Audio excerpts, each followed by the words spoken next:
2 দশক আগে থাইল্যান্ডের দক্ষিণাঞ্চলে সেনাবাহিনীর ট্রাকে শ্বাসরুদ্ধ হয়ে মৃত্যু ঘটে 78 মুসলিম বিক্ষোভকারীর। তকবাই গণহত্যা নামে পরিচিত এই ঘটনায় প্রথমবারের মতো প্রকাশ্যে ক্ষমা চাইলেন দেশটির সাবেক প্রধানমন্ত্রী থাকসিন সিনাওয়াত্রা।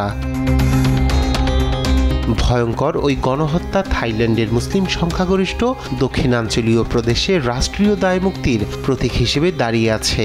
বৌদ্ধ সংখ্যাগরিষ্ঠ এই দেশে সাংস্কৃতিক ও ধর্মীয়ভাবে বেশ আলাদা এই অঞ্চলের জন্য বৃহত্তর স্বায়ত্তশাসনের জন্য সরকারি বাহিনী ও বিচ্ছিন্নতাবাদীদের মধ্যে সংঘাত এখনও চলমান।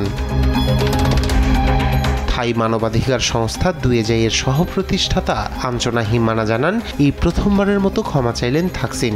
যদি সাবেক প্রধানমন্ত্রী প্রকৃতপক্ষে ক্ষমা চাওয়ার ব্যাপারে আন্তরিক হন, তাহলে নিহত প্রত্যেকের পরিবারের কাছে দুঃখ প্রকাশ করা উচিত বলেও মন্তব্য করেন তিনি। 2004 সালের 25 অক্টোবর দেশটির মুসলিম সংখ্যাগরিষ্ঠ এলাকা দক্ষিণাঞ্চলীয় তকবাই শহরে এই হত্যাকাণ্ডের ঘটনা ঘটে।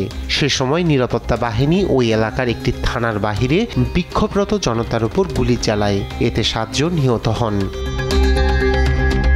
পরবর্তীতে আটককৃত 78 জনকে হাত পা বেঁধে সামরিক ট্রাকের পিছনে ঠাসাঠাসি করে নেওয়ার সময় শ্বাসরুদ্ধ হয়ে মৃত্যু হয় তাদের। সে সময় এটি তকবাই গণহত্যা নামে পরিচিতি পায় এবং তৎকালীন সময়ে এ ঘটনা নিয়ে বিশ্বজুড়ে ওঠে সমালোচনার ঝড়। রায়হান কবি শুভ্র, নিউজ ডেস্ক, দেশ টিভি।